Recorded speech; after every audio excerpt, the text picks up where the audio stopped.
Bismillahirrahmanirrahim. Innal hamdalillah nahmaduhu wa nasta'inuhu wa nastaghfiruh wa na'udzu billahi min shururi anfusina wa min sayyiati a'malina. May yahdihillahu fala mudilla lahu wa may yudlil fala hadiya lahu. Ashhadu an la ilaha illallah wahdahu la syarika lahu wa ashhadu anna Muhammadan abduhu wa rasuluh la nabiyya ba'dah. Salatu rabbi wa salamuhu alaihi wa ala alihi wa sahbihi wa man tabi'ahum bi ihsanin ila yaumiddin. Amma ba'd. Hadirin dan hadirat, bapak-bapak, ibu-ibu, para peserta kajian umum yang diselenggarakan atas kerjasama beberapa jaliat di Kota Riyadh, kami mengucapkan ahlan wa sahlan bikum fi hadhil muhadarah al-ammah. Kami mengucapkan selamat datang kepada Bapak dan Ibu sekalian pada kajian umum yang bertema cinta Rasul dan cinta sahabat. Marilah kita mendahului acara ini dengan mendengarkan sepatah kata sambutan dari pihak yang mewakili jaliat yang berada di Kota Riyadh ini, kepada Ustadz Abu Zakaria Sutrisna MSc, kami persilahkan dengan hormat.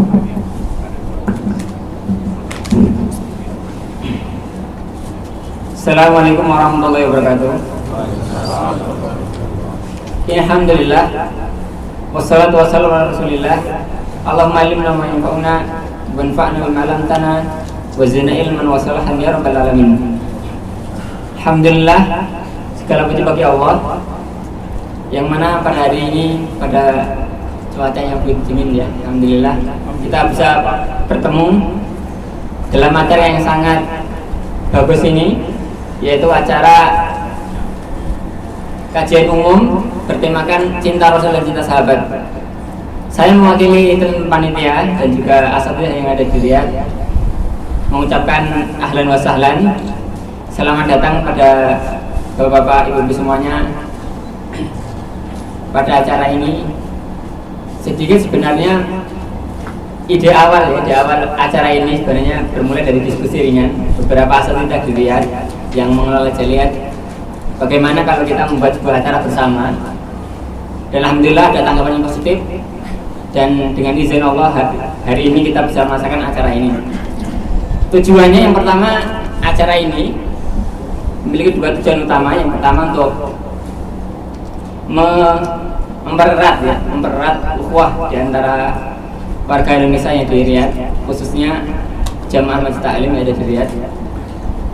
Dalam catatan saya ini tak kurang dari 10, ada 10 jaliat khusus warga Indonesia. Dan Nasim, Sulai, ada jaliat Fatha, Sultanah, Perbuah, Raudhah, Mulhamam, Syamaliyat, dan banyak sekali. Jadi tujuannya yang pertama untuk mempererat di antara kita semuanya. Tujuan kedua, acara ini diselenggarakan untuk sebagai sebuah variasi, sebuah penyegaran dari kajian yang ada. Jadi kalau setiap minggu ya kita mengadakan kajian mingguan hari Jumat, ya kita mencoba sebuah variasi, sebuah penyegaran yang mana diharapkan dengan adanya kajian akbar ini, kajian-kajian Islam untuk warga Indonesia di Riyadh semakin bergairah. Jadi itu salah satu tujuan utamanya. Dan kita berharap semoga ke depan kegiatan ini bisa diselenggarakan kembali.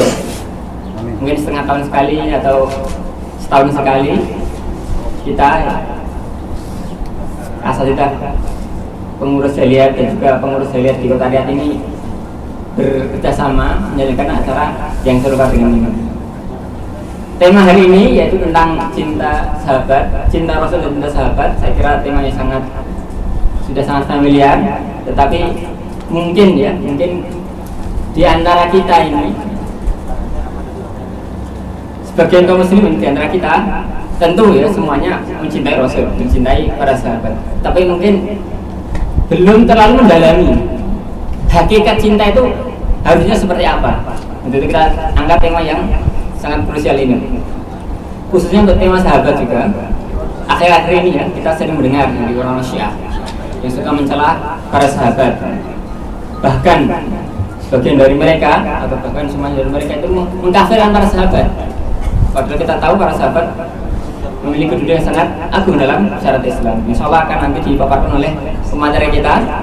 Pada hari ini insya Allah kita ada 2 pemateri. Rencananya yang pertama adalah Ustaz Salahuddin. Beliau adalah mahasiswa S3 di King Saud University.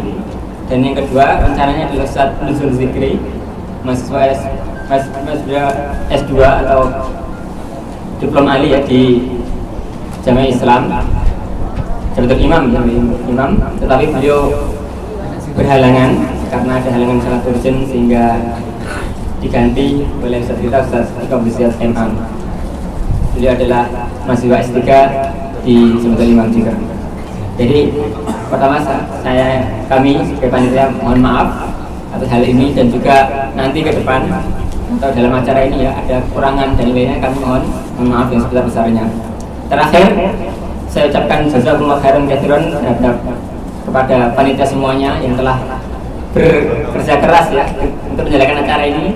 Saya tahu tadi malam ada beberapa panitia yang sempat sampai dini hari di sini untuk sekedar mengurusi acara ini sampai hampir jam 1 mempersiapkan acara ini. Semoga Allah membalas kebaikan pada mereka semuanya. Dan juga saya ucapkan jazakumullah khairan katsiran atas bantuan dari seluruh asatidzah yang ada di Riyadh dan juga pengurus Jaliyat, pengurus Majelis Taklim yang ada di Riyadh yang telah membantu acara ini, dan juga pada Markas Inayah yang mensupport kegiatan ini. Nanti seolah ada sedikit info apa itu Markas Inayah akan disampaikan pada sesi tanya jawab atau pada sesi istirahat. Nanti ada sedikit info tentang Markas Inayah. Dan juga kepada Syekh Habib, pemilik istirahat ini. Jadi kita pakai istirahat ini cuma-cuma gratis. Semoga Allah membalas kebaikan pada beliau ini. Syekh Habib, beliau adalah saudara dari Syekh Sulaiman Al-Habib yang memiliki rumah sakit. Semoga Allah membalas dan beri ganjaran yang baik-baiknya. Mungkin ini dari kami. Sekali lagi kalau ada kekurangan kami mohon maaf, dan selamat mengikuti acara ini, kajian umum cinta Rasul, cinta sahabat. Semoga kita semuanya mendapatkan faedah dari acara ini. Sekian, assalamualaikum warahmatullahi wabarakatuh.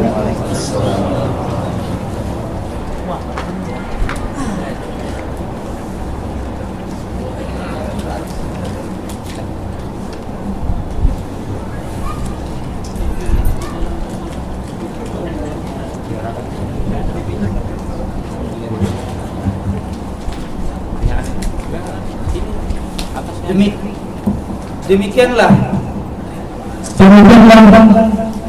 kata sambutan dari yang mewakili penyelenggara maktab dakwah Jaliyah di Santariah.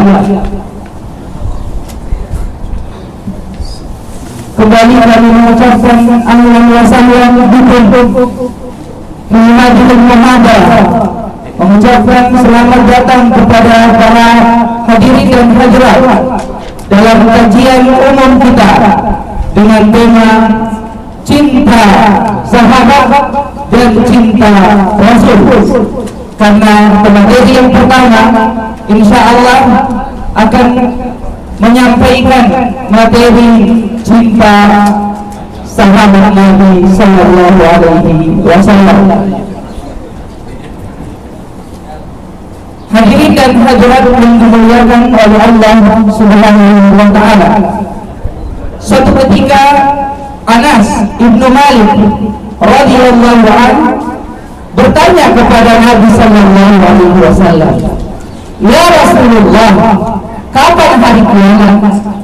Kemudian Nabi Sallallahu Alaihi Wasallam mengatakan, "Apa yang telah engkau persiapkan untuk menghadapi hari kiamat?" Kemudian Anas Ibnu Malik mengatakan, "Ya Rasulullah, saya tidak mempersiapkan banyak salat, padahal belum memiliki salat yang banyak dari salat-salat sunnah." Tapi beliau mengatakan, "Salat saya tidak banyak ya Rasulullah, puasa saya pun tidak bisa diandalkan untuk mempersiapkan diri menyambut hari kiamat. Tapi yang saya andalkan dari amalan saya adalah cinta saya kepada Allah dan cinta saya kepada Rasulullah Sallallahu Alaihi Wasallam." Maka jawaban Nabi kita yang mulia alaihi salatu wassalam, kata beliau, "Anta ma'a man ahbabta." Kamu wahai Anas akan bersama dengan siapa yang kau cintai. Hadirin dan hadirat yang berbahagia, hadis ini diriwayatkan oleh Bukhari dan Imam Muslim. Siapa yang tidak ingin bersama dengan Rasulullah Sallallahu Alaihi Wasallam? Siapa yang tidak ingin bersama dengan sahabat Nabi Sallallahu Alaihi Wasallam? Maka mudah-mudahan hadirnya kita di tempat ini, hadirin dan hadirat yang berbahagia, ada sebagai wujud kecintaan kita kepada beliau, kepada Rasul kita Muhammad Sallallahu Alaihi Wasallam, dan kepada sahabat beliau radhiyallahu anhum ajma'in. Mudah-mudahan kita dikumpulkan bersama dengan beliau di dalam surganya yang paling tinggi, surga Firdaus. Amin ya rabbal alamin. Maka karena kita ingin bersama dengan sahabat-sahabat Nabi Sallallahu Alaihi Wasallam, kita ingin bersama dengan Nabi, maka kita perlu tahu bagaimana sebenarnya mencintai mereka. Bagaimana kewajiban-kewajiban kita atau bukti-bukti kita dikatakan sebagai orang yang mencintai mereka.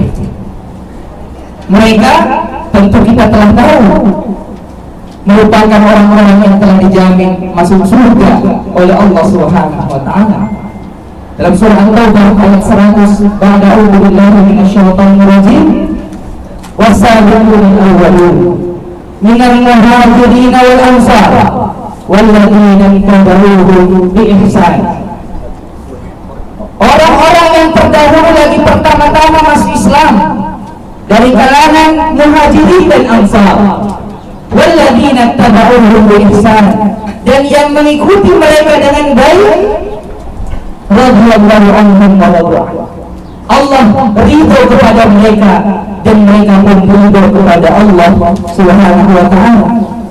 Jannatin tajri min tahtaha al-anhar khalidina fiha abada.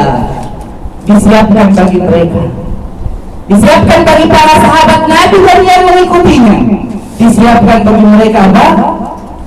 Surga yang mengalir di bawahnya sungai-sungai, dan mereka akan kekal di dalamnya. Dzalikal fawzul azim. Itulah kemenangan yang agung, keberhasilan yang nyata. Hadirin dan hadirat yang berbahagia, untuk menjadi sahabat Rasulullah Sallallahu Alaihi Wasallam di dalam surga, atau menemani beliau dan menemani sahabat-sahabatnya, maka mari kita dengarkan, bagaimana wujud kecintaan dan bukti kecintaan kita kepada sahabat Nabi radhiyallahu anhum ajma'in. Materi yang pertama akan dibawakan oleh Ustaz Abu Yahya Salahuddin Guntung LCMA. Beliau adalah mahasiswa S3 di Jami'ah Malik Saud King Saud University di kota Riyadh ini. Tema mencintai para sahabat Nabi dan untuk memanfaatkan waktu kami persilahkan kepada beliau falyatafaddal masyhura wa ma'jura.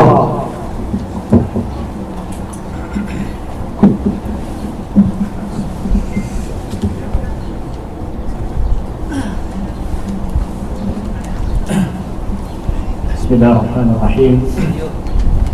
Alhamdulillahi rabbil alamin wal aqibatu lil muttaqin wala udwana illa 'alal zalimin.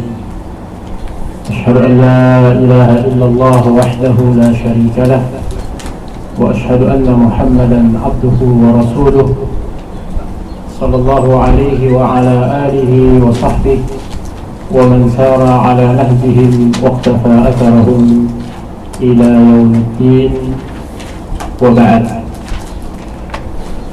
Bapak-bapak, ibu-ibu, hadirin dan hadirat, para peserta pengajian umum yang dirahmati Allah Subhanahu wa taala, pada kesempatan ini oleh panitia mengamanahkan meminta kepada kami untuk berbagi dengan bapak-bapak dan ibu-ibu seputar sahabat Rasulullah SAW, khususnya bagaimana kita mensikapi, bagaimana kita bersikap terhadap para sahabat yang telah dididik dan ditarbiyah oleh Rasulullah sallallahu alaihi wasallam.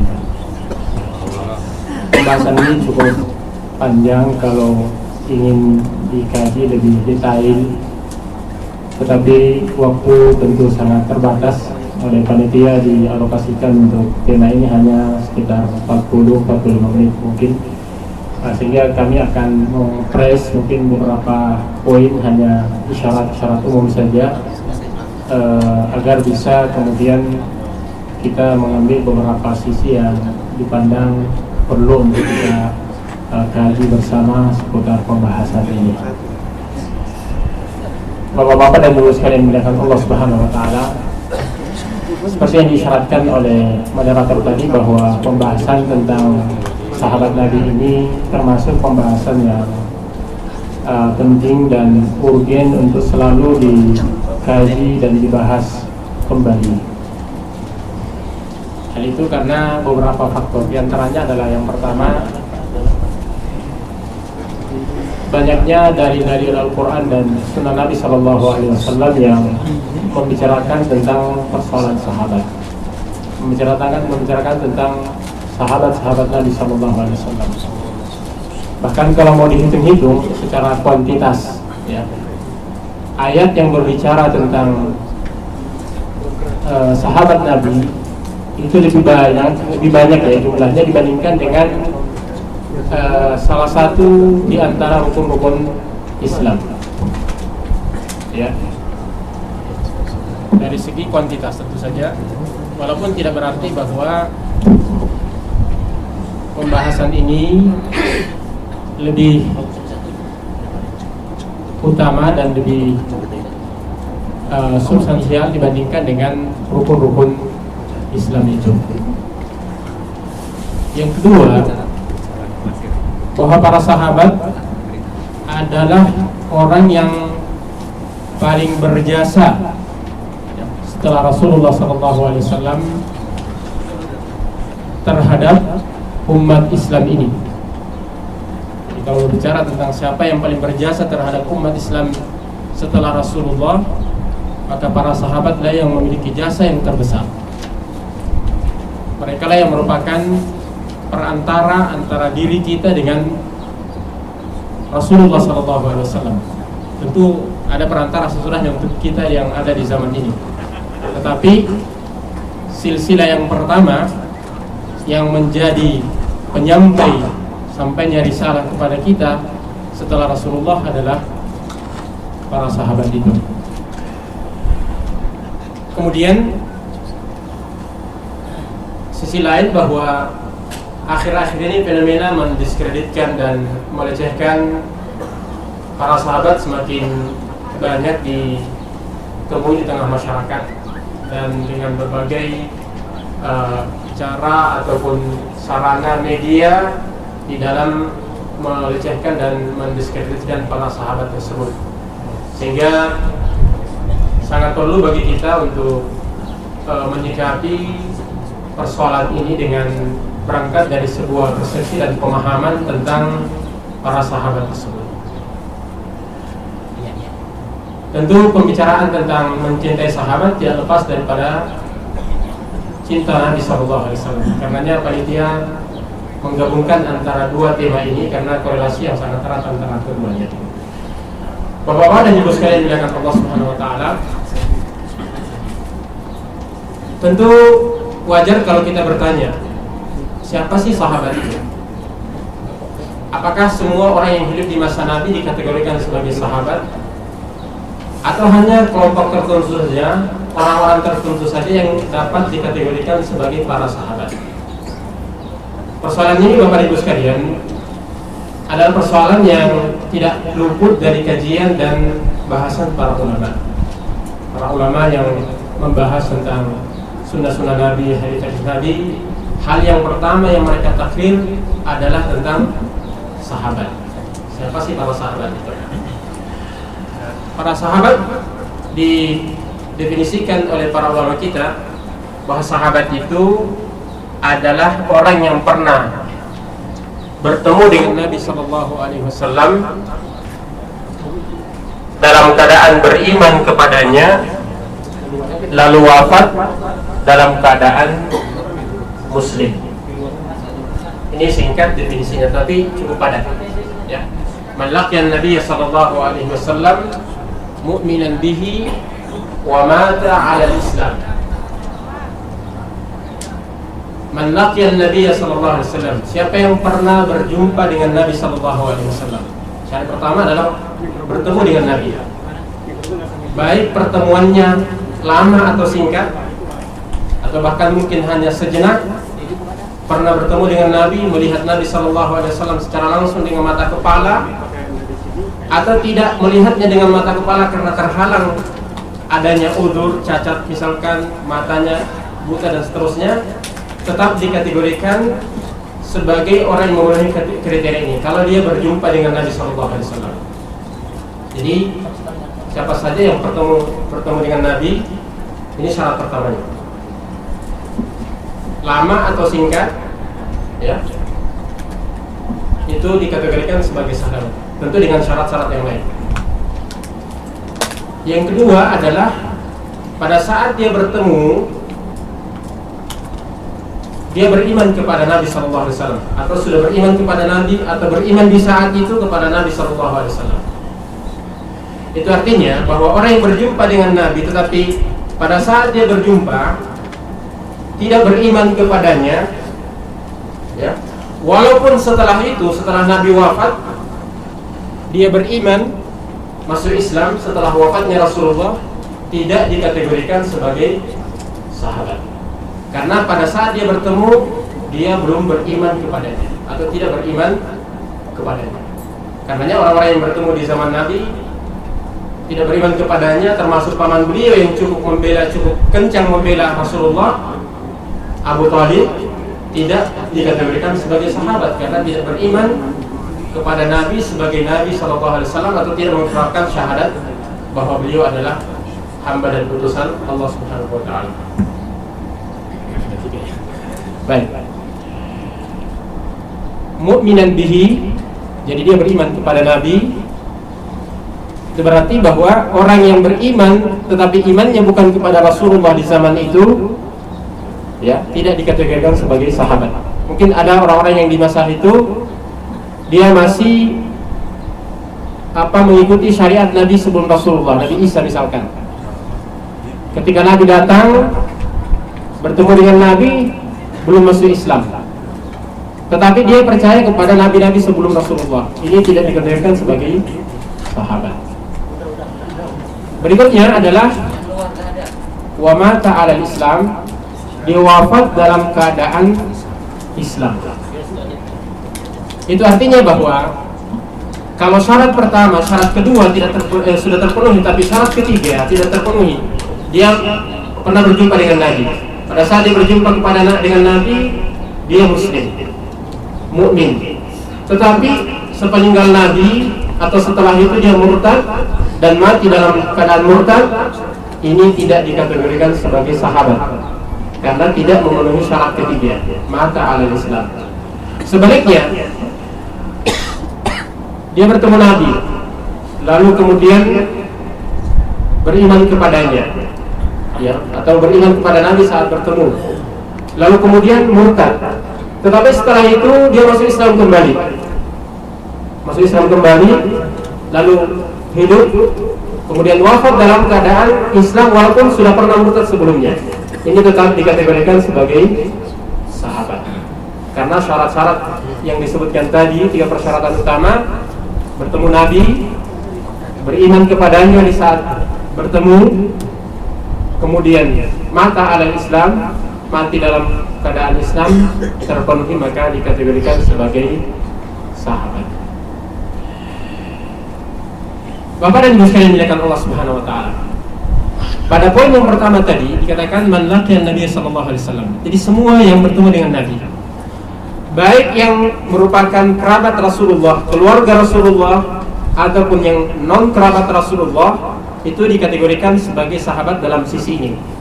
Walaupun pada sisi lain, kalau dia memiliki hubungan kekerabatan dengan Nabi, maka selain sebagai sahabat, dia juga merupakan ahlul bait atau ahlu Nabi sallallahu alaihi wasallam, ahlu bait Nabi sallallahu alaihi wasallam.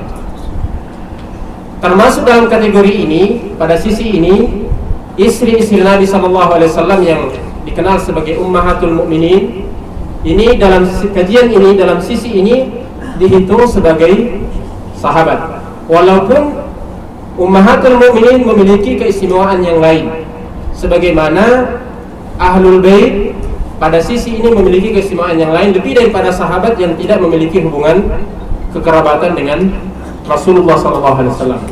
Karenanya Ahlus Sunnah wal Jamaah, kita semua menjunjung tinggi sahabat-sahabat Rasulullah SAW, Ahlul Bait Nabi SAW, Ahlul Bait yang betul-betul Ahlul Bait, kemudian juga ummahatul mukminin, semuanya kemudian diyakini sebagai orang-orang yang memiliki kedudukan yang sangat tinggi di sisi Allah dan di sisi Rasulullah SAW, dan memiliki hak-hak yang sangat agung di atas kita semuanya. Hadirin dan hadirat yang dimuliakan Allah Subhanahu wa taala. Sebelum masuk tentu pembahasan cinta sahabat, saya menyiapkan beberapa slide atau materi seputar sahabat ini. Setelah definisi tadi, masuk pada keistimewaan para sahabat. Para sahabat adalah manusia biasa, tetapi memiliki keistimewaan yang luar biasa, yang kebanyakannya tidak dimiliki oleh yang lainnya. Ya. Ini hal yang patut untuk kita pahami, kita renungkan, dan kita tentu berupaya untuk menyikapinya dengan baik dan benar dalam sisinya. Bahwa yang sekali dimuliakan Allah Subhanahu wa taala, salah satu di antara keistimewaan para sahabat, bahwa para sahabat ini adalah orang-orang yang sengaja dipilih oleh Allah hidup bersama Nabi sallallahu alaihi wasallam. Ini adalah sebuah pemilihan, bukan kemauan siapa-siapa, tapi benar-benar adalah merupakan istifa Allah yang memilih mereka. Ya. Sebab seandainya dibuka kesempatan kepada manusia saat ini yang sudah mengerti tentang Islam, bahwa siapa yang ingin bertemu dengan Nabi, semua kita mau, ya. Tetapi hal itu tidak dibuka celah bagi kita. Murni adalah merupakan pilihan Allah Subhanahu wa taala jatuh kepada para sahabat. Karenanya di dalam menafsirkan firman Allah Subhanahu wa taala, qul alhamdulillahi wa salamun ala ibadihi qul alhamdulillahi wa salamun ala ibadihi alladhina istafa, Banyak di kalangan mufassirin mengatakan yang dimaksudkan alladzina istafa di sini adalah para sahabat Rasulullah SAW. Sebagaimana disebutkan oleh Al-Imam Ibnu Jarir At-Tabari bahwa yang dimaksudkan adalah para sahabat yang dipilih oleh Allah Subhanahu wa taala untuk menjadi pendamping Rasulullah SAW. Bahkan beliau meriwayatkan dari Ibnu Abbas dan beberapa sahabat yang lain atau salafus saleh yang menafsirkan ayat ini dengan penafsiran tadi. Walaupun di antara pesan yang lain mengatakan bahwa dimaksudkan alladzina istafa di sini adalah para nabi dan rasul. Walaupun yang lain juga berupaya untuk mengkompromikan, seperti Ibnu Katsir mengatakan bahwa kalau saja para sahabat itu masuk dalam ayat ini alladzina istafa, maka min babi aula adalah para nabi dan rasul. Artinya beliau tetap mengadopsi bahwa yang dimaksudkan alladzina istafa dalam ayat ini adalah para sahabat. Karenanya para sahabat ini adalah merupakan orang-orang pilihan. Sengaja Allah Subhanahu wa taala pilih mereka-mereka ini untuk menjadi pendamping Rasulullah. Tentu kalau Allah memilih, tidak mungkin Allah salah pilih. Ya. Allah Subhanahu wa taala memiliki sifat al-ilm, tahu semua segala sesuatu, termasuk akibat yang akan terjadi. Sehingga pemilihan yang Allah Subhanahu wa taala jatuhkan kepada para sahabat adalah karena tahu akibat yang akan terjadi semuanya. Karena itu banyak sekali akan antara salaf bahwa para sahabat itu benar-benar merupakan pilihan Allah Subhanahu wa taala. Ibnu Mas'ud di antaranya mengatakan bahwa Allah Subhanahu wa taala melihat dan memandang kepada hati hamba-hambanya seluruhnya dan mendapati hati Muhammad sebagai hati manusia yang terbaik, sehingga Allah memilihnya sebagai nabi dan utusannya. Setelah itu Allah Subhanahu wa taala melihat kembali kepada hati hamba-hambanya seluruhnya dan mendapati hati-hati para sahabat Nabi sebagai hati yang terbaik, lalu menjadikannya sebagai sahabat-sahabat Rasulullah sallallahu alaihi wasallam. Ini mizah yang pertama. Ini keistimewaan yang pertama yang dimiliki oleh para sahabat. Ya. Karenanya di antara ulama yang ditanya, bagaimana sih mensikapi sahabat-sahabat yang mungkin dari segi jasa-jasanya tidak seberapa dibandingkan dengan orang-orang yang datang sesudahnya. Misalkan ada orang yang membandingkan mana lebih utama antara Umar ibn Abdul Aziz yang dikenal sebagai seorang khalifah yang sangat adil, yang sangat dicintai oleh masyarakatnya, sampai-sampai disebut sebagai khalifatul al-muslimin yang kelima, ya. Mana lebih utama antara beliau dengan Muawiyah radhiyallahu taala an? Ya, dikatakan bahwa ya, debu-debu yang masuk dalam hidung Muawiyah pada saat bersama dengan Nabi sallallahu alaihi wasallam, berjuang dengan Nabi sallallahu alaihi wasallam, itu lebih baik daripada semua apa yang dilakukan oleh Umar bin Abdul Aziz. Pada sisi ini, sisi suhbah, ya, pada sisi suhbah atau persahabatan dengan Nabi sallallahu alaihi wasallam. Bapak yang sekali dimuliakan Allah Subhanahu wa taala. Berikutnya, para sahabat adalah orang-orang yang telah ditazkiyah, telah direkomendasikan oleh Allah dan Rasulullah sallallahu alaihi wasallam. Seperti disyaratkan tadi. Sangat banyak ayat Al-Qur'an, begitu juga hadis-hadis Nabi sallallahu alaihi wasallam berbicara tentang keutamaan para sahabat. Baik secara kolektif atau sekelompok di antara mereka, ataupun secara personal, secara individual. Semua ini menggambarkan tentang kelebihan dan keutamaan para sahabat, di mana mereka adalah orang-orang yang sangat dipuji oleh Allah Subhanahu wa taala. Bahkan jadikan sebagai kaidah bahwa semua ayat yang berbicara dan memuji orang-orang yang beriman di dalam Al-Qur'an ataupun dalam hadis Nabi sallallahu alaihi wasallam, maka pujian itu yang paling berhak untuk mendapatkannya adalah para sahabat. Mengapa demikian? Karena pada saat ayat turun, pada saat hadis dikeluarkan oleh Nabi sallallahu alaihi wasallam, yang beriman di saat itu adalah para sahabat. Sehingga semua ayat yang berbicara dan memuji orang-orang beriman, para sahabatlah yang paling berhak dan paling wajar mendapatkan keutamaan dan pujian tersebut.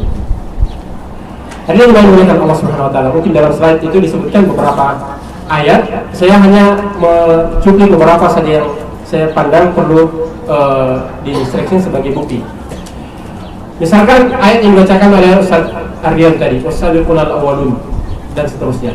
Ya. Di sini dikatakan radhiyallahu anhum wa radu anhu. Ini berbicara tentang as-sabiqunal awwalun. Jadi kalangan sahabat yang awal-awal. Baik dari muhajirin ataupun ansar. Tentu jumlahnya tidak semuanya saat itu. Kemudian dalam surah Al-Fath terkait dengan perjanjian Hudaybiyah dikatakan laqad radiyallahu 'anil mu'minina idh yubayyi'unaka tahta asy-syajarah fa'alima ma fi qulubihim fa'anzala as-sakinata 'alaihim wa athabahum fathan qariban. Ini juga terkait dengan para sahabat. Di sini dikatakan juga laqad radiyallahu 'anil mu'minin ar-ridha. Disebutkan bahwa yang hadir pada saat itu pada perjanjian Hudaybiyah ada sekitar 1.400-an sahabat. Kemudian di akhir hayat Rasulullah SAW atau menjelang akhir-akhir hayat beliau turun ayat laqad taballahu 'alal mu'minina laqad taballahu 'alan nabiyyi wal muhajirin wal ansar alladzina ittaba'uhu fi sa'atil usra. Jadi ghazwatul usra, ghazwatul Tabuk.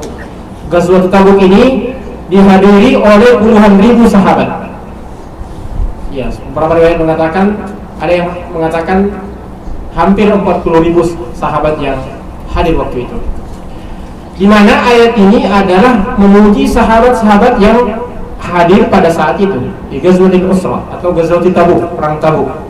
Ini semua memberikan gambaran bahwa sahabat-sahabat ini yang jumlahnya sudah sampai sekitar 40.000-an sahabat itu mendapatkan keridaan Allah Subhanahu wa taala. Keridaan ini tidak muncul seketika begitu saja.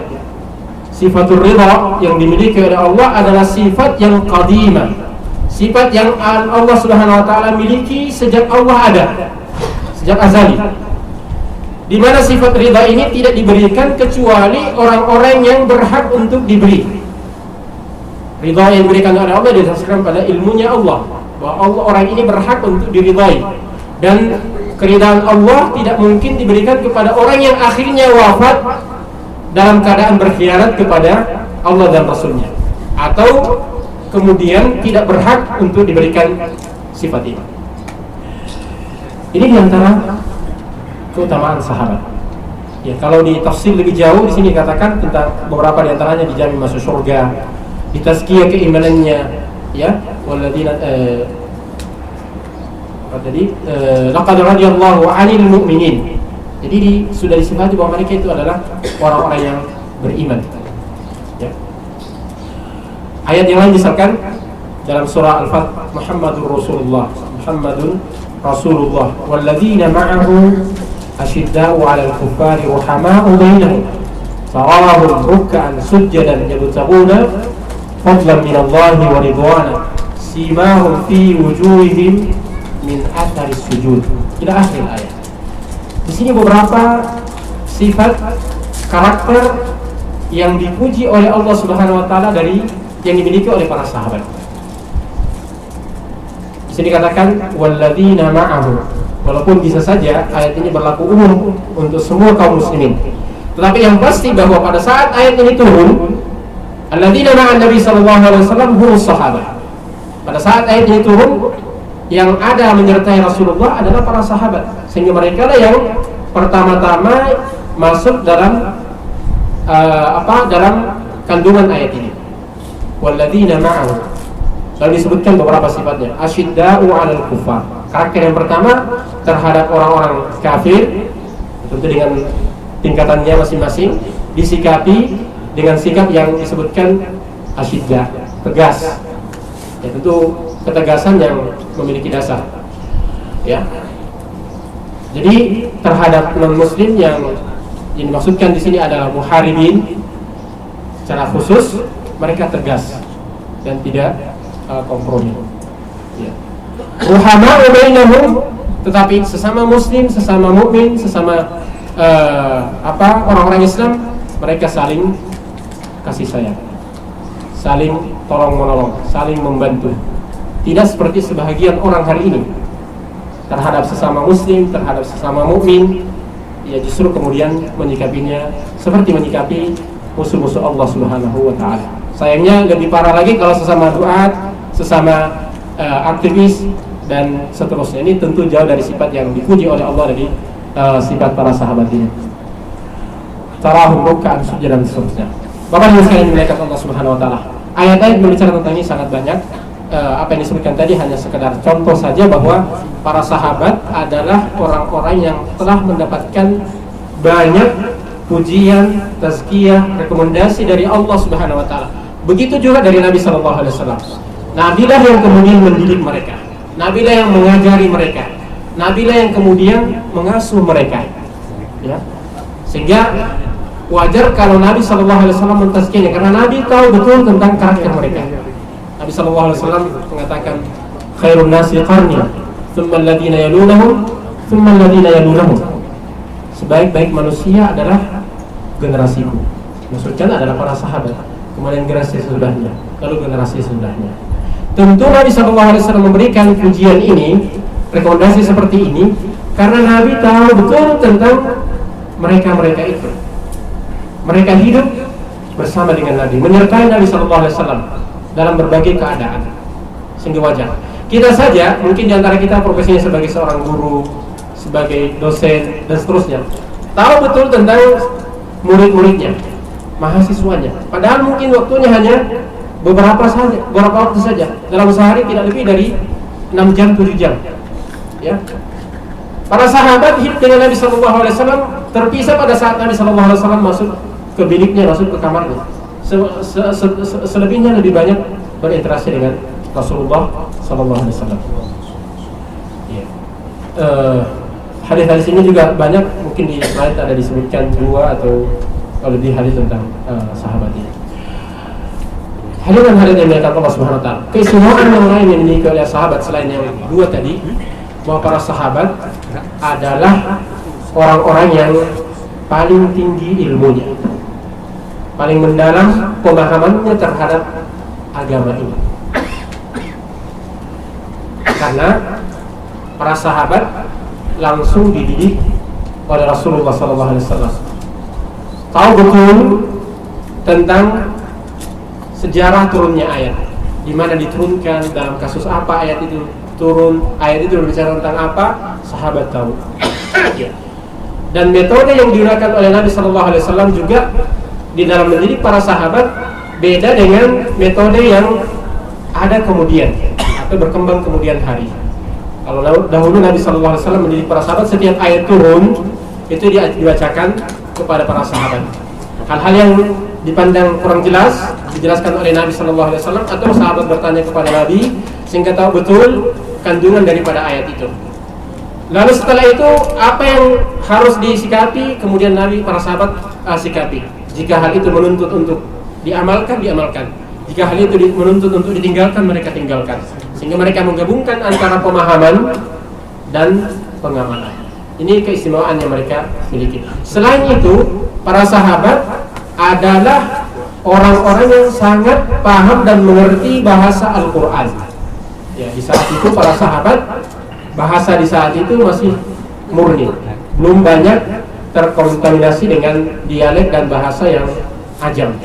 Sehingga ayat-ayat yang turun, kemudian hadis-hadis yang dikeluarkan oleh Nabi mereka paham. Kalau ada yang tidak dipahami mereka tanyakan. Ya. Sehingga kalau tidak kita temukan asal dari sahabat tentang tafsiran satu ayat misalkan, itu berarti bahwa mereka mengerti. Mereka mengerti buktinya karena mereka tidak mempertanyakan kepada Rasulullah SAW. Ya. Hadirin jemaah sekalian dimuliakan Allah Subhanahu Wa Taala. Hal yang istimewa yang lain yang dimiliki oleh sahabat, bahwa tidak ada perantara yang menjembatani antara diri mereka dengan Rasulullah SAW. Mereka bertemu langsung, berjumpa langsung, sehingga mudah sekali untuk kemudian menanyakan hal-hal yang tidak mereka pahami. Beda dengan generasi yang datang sesudahnya. Sudah ada antara diri mereka dengan Rasulullah, sehingga membutuhkan jembatan yang bisa menjembatani untuk memahami apa yang turun kepada Nabi berupa ayat Al-Quran ataupun apa yang dikeluarkan oleh Nabi SAW dengan sabda-sabdanya. Sehingga Ulama kita memandang bahwa pemahaman para sahabat itulah pemahaman yang paling mendalam terkait dengan pembahasan wahyu, Quran dan Sunnah, sebagaimana disebutkan oleh beberapa di antara Imam Syafi'i rahimahullah taala. Beliau mengatakan mereka itu para sahabat telah membawa kepada kita sunnah-sunnah Rasulullah. Mereka menyaksikan langsung saat Rasulullah SAW menerima wahyu, sehingga mereka mengetahui apa yang diinginkan oleh Rasulullah, baik yang bersifat umum ataupun yang bersifat khusus, baik berupa penegasan ataupun pengerahan biasa. Nah, ini hadirin jemaah sekalian yang dimuliakan Allah Subhanahu wa taala, sehingga keliru sekali bahwa kalau dipandang bahwa para sahabat itu adalah orang-orang yang dangkal pemahamannya. Ya. Dianggap bahwa para sahabat sebagiannya hanya sebagai profesinya sebagai petani, pedagang ataupun tukang gembala. Profesi ini tidak masuk dalam kaitannya dengan ilmu. Boleh jadi penggembala itu adalah alim, boleh jadi seorang profesor bukan alim dalam masalah agama. Jadi bukan diukur dari segi profesi. Hari ini berkata Allah Subhanahu wa taala.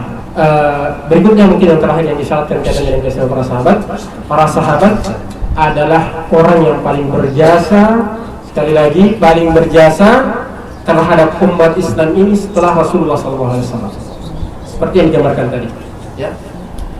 Bisa dibayangkan bahwa seandainya tidak ada sahabat yang menyampaikan atau yang menerima Islam dari Rasulullah SAW, atau tidak ada orang yang dididik oleh Rasulullah SAW, Islam tidak akan kita nikmati hari ini, atau tidak dinikmati oleh generasi sebelum kita, karena Islam tidak sampai kepada umat manusia, ya.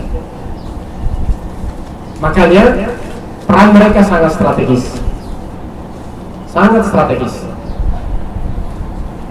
Peranan ini jika tidak disikapi dengan benar, atau bahkan kemudian sebaliknya dilecehkan peranan para sahabat, ini bisa kemudian meruntuhkan Islam secara total. Inilah sisi yang kemudian dipandang sebagai satu hal yang strategis bagi musuh-musuh Islam. Sebab jika mereka berhasil meragukan kredibilitas para sahabat, jasa para sahabat, ya, yang menyampaikan wahyu kepada generasi sesudah mereka, maka Islam sudah bisa dipastikan akan runtuh, karena mereka yang membawa Islam kepada generasi sesudahnya. Makanya orang-orang kafir, orang-orang Yahudi yang benci dengan Islam, kemudian sejak awal berusaha untuk meragukan kredibilitas para sahabat ini, sehingga muncul setelah itu cacian dan bahkan ada yang meragukan atau mengkafirkan para sahabat. Padahal ini sangat berbahaya. Ya, kalau dianggap bahwa datangnya Islam kepada kita ini adalah melalui silsilah generasi akhirnya sampai kepada kita, ya. Bisa dibayangkan kalau seandainya mata rantai yang sampai kepada kita pembawa Islam ini putus dari rantai yang pertama, maka semua mata rantai yang ada di bawahnya pasti akan jatuh. Peranan para sahabat sangat besar kepada umat Islam sesudah ini. Berapa banyak di antara mereka yang wafat, yang korban, yang syahid dalam beberapa peperangan melawan orang-orang kafir. Berapa banyak harta mereka yang dikeluarkan demi untuk berjuang bersama Nabi Sallallahu Alaihi Wasallam. Tidak cukup dengan itu. Setelah Rasulullah wafat, mereka tidak tinggal di kota Madinah. Yang mereka semua tahu bahwa tinggal di kota Madinah memiliki keutamaan yang besar. Tapi tidak tinggal. Mereka bertebaran di permukaan bumi ini untuk selain mencari maisha, juga menyebarkan dakwah, menyebarkan Islam ke seluruh penjuru bumi ini. Mereka yang kemudian berhasil menemukan beberapa negeri yang di saat itu dihuni orang-orang kafir, yang akhirnya dinikmati oleh orang-orang Islam sesudahnya. Padahal mereka di saat itu mereka tidak mendapatkan hunian, tempat, daerah yang mereka taklukkan di saat itu. Sehingga jasa mereka sangat besar kepada kita. Sehingga wajar kalau mereka memiliki hak yang sangat besar atas umat Islam sesudahnya. Hadirin dan hadirat yang dimuliakan Allah Subhanahu wa taala, waktunya sisa sedikit, masih cukup banyak.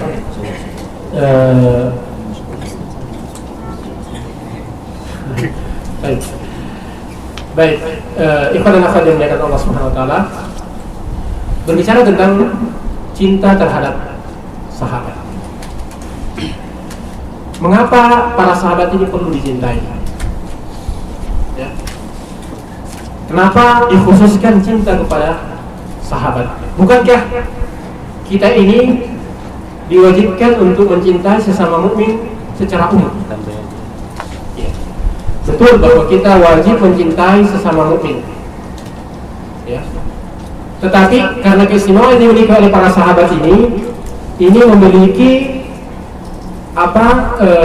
poin yang tidak dimiliki oleh mukmin yang lain, sehingga porsi kecintaan kepada mereka juga harusnya lebih daripada kecintaan kepada mukmin yang lain. Ya. Bapak Ibu sekalian muliakan Allah Subhanahu wa taala. Saya ingatkan kembali di poin yang awal tadi bahwa semua ayat atau hadis yang berbicara tentang orang-orang beriman, maka para sahabatlah yang paling berhak untuk masuk ke dalam kategori itu. Kelihatannya memang ayat khusus untuk yang sifatnya teks, ya, secara tekstual menyebutkan tentang cinta pada sahabat tidak ditemukan dalam ayat. Walaupun kandungannya pasti ada, bahkan sangat dekat kepada tekstual, ya, pada kandungan ayat itu. Yang terakhir misalkan firman Allah Subhanahu wa taala mengatakan wal mu'minuna wal mu'minatu ba'dhuhum awliya'u ba'd. Ayat ini sekalipun teksnya umum, mukmin laki-laki dan mukmin perempuan atau mukminah, sebahagian di antara mereka merupakan aulia atas sebahagian yang lain. Al-walayah dalam ayat ini, walayah dalam ayat-ayat Quran dan hadis Nabi sallallahu alaihi wasallam tidak lepas dari dua poin. Yang pertama adalah al-mahabbah dan kedua adalah an-nusrah. Jadi kalau mengikuti ayat ini katakan wal mu'minuna wal mu'minatu ba'dhuhum awliya'u ba'd, sebahagian di antara mereka merupakan wali atas sebahagian yang lain. Artinya sebahagian di antara mereka mencintai sebahagian yang lain dan membela yang lain, atau saling membela antara satu dengan yang lainnya. Ayat ini disebutkan wal mu'minun. Ketika berbicara wal mu'minun, tentu yang pertama masuk adalah para sahabat. Sehingga para sahabatlah yang paling wajar untuk mendapatkan kecintaan kita sebelum yang lainnya. Karena mereka lah yang dipandang orang-orang beriman pada saat ayat ini turun, yang berbicara tentang sikap orang-orang beriman bahwa mereka adalah saling cinta mencintai antara satu dengan yang lainnya.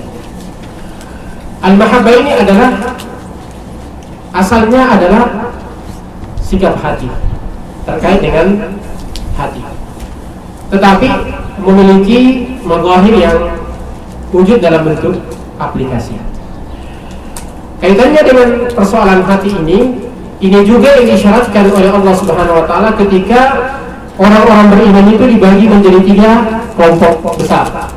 Kelompok yang pertama adalah muhajirin, kelompok yang kedua adalah ansar, dan kelompok yang datang sesudah mereka. Kita tahu dalam surah Al-Hasyr, ya, itu dikelompokkan. Jadi pertama wasabiqun al-awwaluna minal muhajirin wal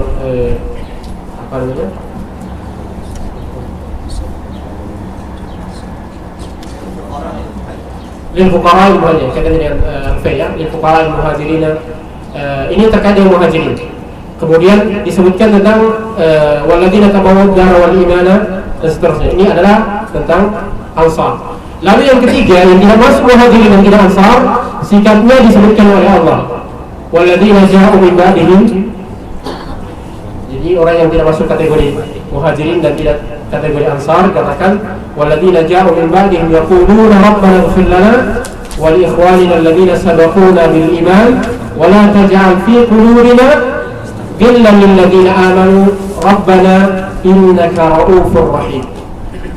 Bapak Ibu sekalian yang Allah Subhanahu wa taala, kita ini yang pasti kita tidak bisa masuk muhajirin, sebagaimana kita juga pasti tidak bisa masuk kaum ansar. Tetapi ada pilihan kita diberikan pilihan posisi kalau mau masuk dalam kategori yang ketiga ini. Walladzina ja'u min ba'dihim yaquluna rabbana ighfir lana. Jadi sikap pertama adalah mendoakan mereka. Rabbana ighfir lana wa li ikhwanina alladzina sabaquna bil iman. Alladzina sabaquna bil iman di darajat ula. Yang pertama sekali adalah para sahabat muhajirin dan ansar. Ya. Lalu kemudian wala taj'al fi qulubina ghillan lil ladzina amanu rabbana innaka ra'ufur rahim. Dan janganlah untuk menjadikan rasa dengki di dalam hati kami terhadap orang-orang yang beriman. Orang-orang yang beriman ketika ayat ini turun adalah para sahabat, ya, para sahabat. Jadi kita tidak boleh merasa benci kepada para sahabat, bahkan yang wajib adalah mencintai mereka. Apatah lagi Nabi SAW, walaupun riwayat dari beliau ini dari segi sanad sebagian dari mengatakan bahwa sanadnya dhaif, tetapi maknanya betul didukung oleh beberapa riwayat yang lain. Nabi SAW mengatakan, Allah fi ashabi, Allah fi ashabi, la tattakhiduhum gharadan ba'di, faman ahabbahum falyuhibbi ahabbahum, wa man abghadahum fabibughdi abghadahum. Nabi SAW mengatakan, takutlah pada Allah terkait dengan para sahabat. Nabi mengulang-ulangnya, janganlah kalian menjadikan mereka sebagai objek ocehan. Jangan menjadikan mereka sebagai objek pelecehan. Faman ahabbahum fabihubbi ahabbahum. Siapa yang mencintai mereka, maka dasarnya itu adalah karena kecintaanku kepada mereka, atau karena kecintaan mereka kepadaku. Ini oleh penjelasan para syurahul hadits. Wa man abghadahum fabibughdi abghadahum. Dan siapa yang membenci mereka, maka itu karena kebencian mereka kepadaku, sehingga mereka pun membenci sahabat-sahabatku. Hadirin dan hadirat yang dimuliakan Allah Subhanahu wa taala. Lebih daripada itu, cinta sahabat ini merupakan bukti keimanan, sebagaimana ditegaskan oleh Nabi SAW. Walaupun hadis ini kasusnya lebih spesifik, tetapi bisa bersifat umum. Nabi SAW mengatakan, ayatul imani hubbul ansar, wa ayatul nifaqi bughdul ansar. Tanda keimanan adalah cinta kaum ansar. Kaum ansar adalah sahabat, ya. Bahkan muhajirin pada sisi makna al-ansar itu kan penolong. Kaum muhajirin itu juga adalah penolong Nabi SAW. Bahkan mereka lah ansarul Rasul qabla al-ansar. Kaum muhajirin itu adalah penolong Nabi SAW sebelum kaum ansar menjadi penolong Rasulullah SAW. Ya, dalam hadis dikatakan al-ansaru la yuhibbuhum illa mu'min.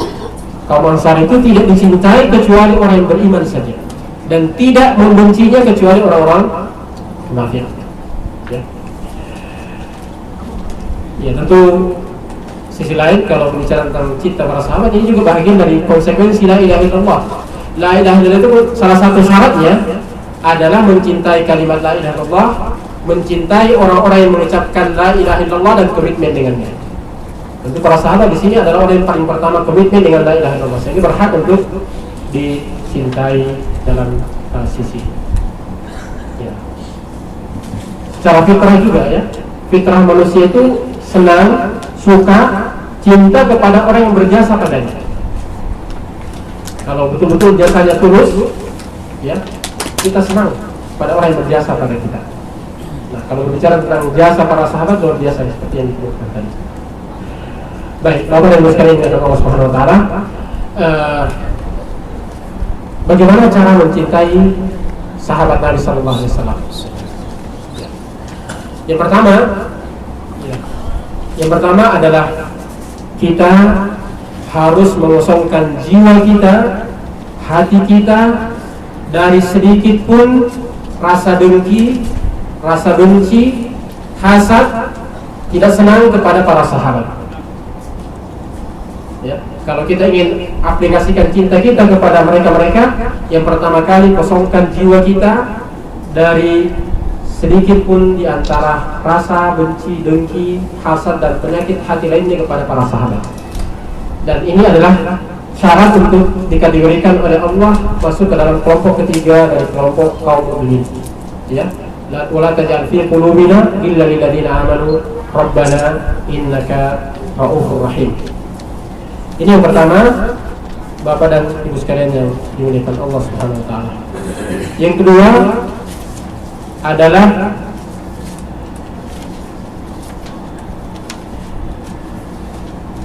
memuji dan membela kehormatan para sahabat. Kita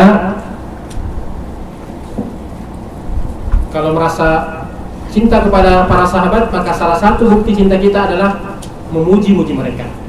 Tentu pujian kita bukan pujian yang tidak berdasar, sangat-sangat berdasar. Nanti yang disebutkan tadi, jangan kita, Allah saja dengan Rasulnya telah memujinya sangat banyak dalam Al-Quran. Karenanya sebagai bukti cinta kita turut memuji mereka dan membela kehormatan mereka.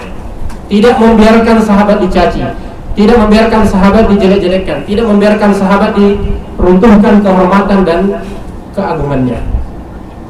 Ya, kalau kita merasa cinta kepada sahabat ini yang terakhir.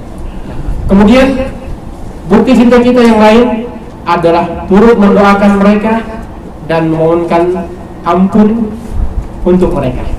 Sebagaimana disebutkan dalam ayat tadi, walladzina ja'u min ba'dihim yaquluna rabbana ighfir lana wa li ikhwanina alladzina sabaquna bil iman.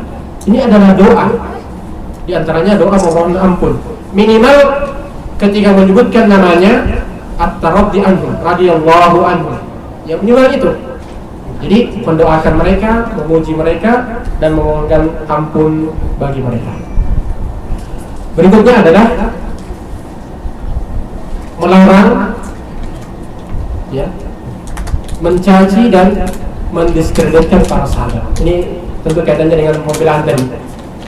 Kita tidak boleh membiarkan orang siapapun juga mencaci para sahabat. Ya.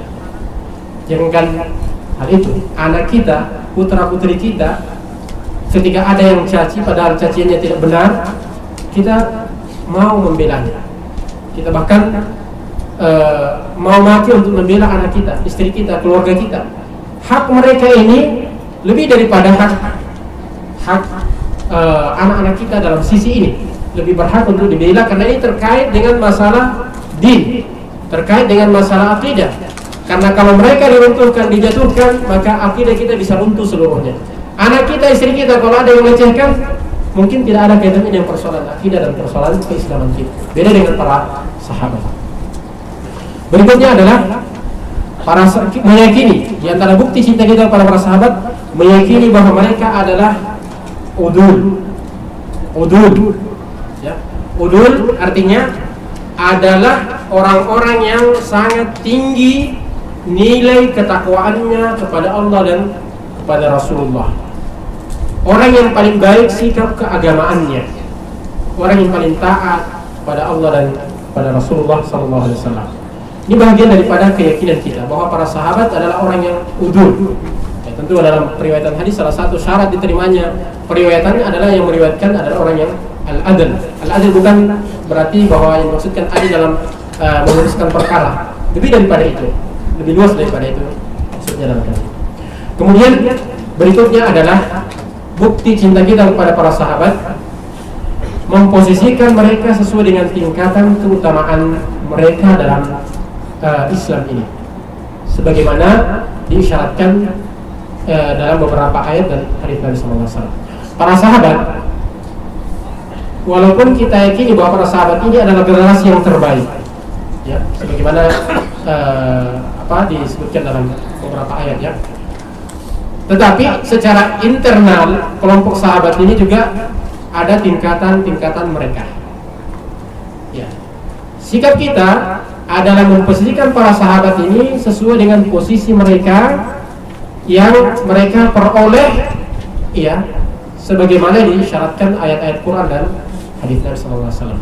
Ulama kita mengklasifikasi mereka. Makanya dalam buku-buku para ulama disebutkan ada buku yang disebut dengan Tabaqatus Sahabah. Itu untuk kemudian memposisikan para sahabat masing-masing posisinya. Walaupun kalau dihitung secara kolektif para sahabat posisinya paling tinggi. Makanya ulama kita mendahulukan kaum Muhajirin lebih utama secara kolektif dibandingkan kaum Ansar. Ya, karena mereka menggabungkan antara dua keutamaan, an-nusrah, pembelaan, dan al-hijrah. Mereka membela Nabi sekaligus berhijrah bersama Nabi. Kaum Ansar hanya satu, hanya menjadi pembela Nabi, tidak turut hijrah bersama Rasulullah. Yang kedua, ayat-ayat Quran dan hadis. Ayat-ayat Quran selalu mendahulukan kaum Muhajirin. Ayat-ayat yang dibacakan tadi, as-sabiqun al-awwaluna, disebutkan Muhajirin dulu, baru Ansar, ya, dan seterusnya. Kemudian Ahlu Badar lebih utama daripada yang sesudahnya.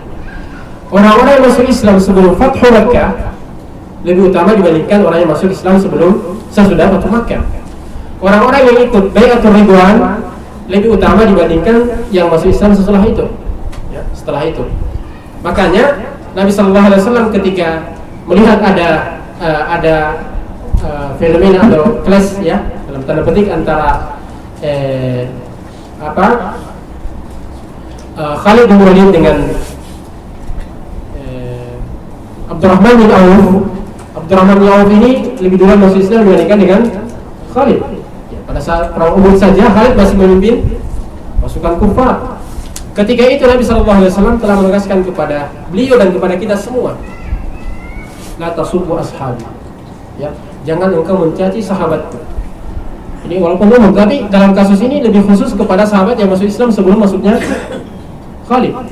Nabi mengatakan, "Lau anna ahadukum anfaqa mithla Uhudin dhahaban ma balagha ahadukum mudda ahadihi aw nasifahu."